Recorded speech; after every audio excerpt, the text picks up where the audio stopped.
ABD Adalet Bakanlığı'nın cinsel suçlu pedofil Jeffrey Epstein davasına ilişkin açıkladığı yeni soruşturma dosyaları kamuoyuna büyük yankı uyandırdı. 3 milyon sayfadan fazla belge, binlerce video ve 100 binden fazla fotoğrafın yer aldığı son dosyada özellikle teknoloji milyarderi Elon Musk ve eski İngiltere Prensi Andrew gibi isimlerle yapılan yazışmalarda çok sayıda fotoğrafın bulunması dikkatleri çekti. Belgeler İngiltere'de ise eski ABD Büyükelçisi Peter Mandelson'ın Epstein'le ilişkisini açığa çıkarmasıyla gündeme geldi. Paylaşılan yazışmalar Mandelson'ın 2008 küresel finans krizinden sonra Epstein'le hassas hükümet bilgilerini vererek casusluk yaptığını gösteriyor. Ayrıca Mandelson'ın Epstein'le samimi ve esprili mesajlarını da ortaya koyuyor.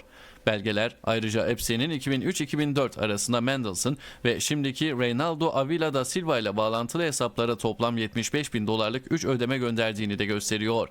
Starmer'ın 10 Şubat 2025'te göreve atadığı Mandelson, dava ile ilgili Eylül 2025'te yayınlanan belgelerde Epstein'le ilişkisi ortaya çıkınca görevden alınmıştı. I am sorry.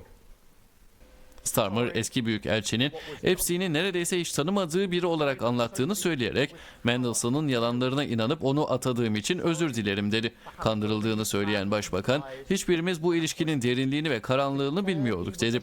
Starmer ayrıca direkt olarak mağdurlara da seslendi.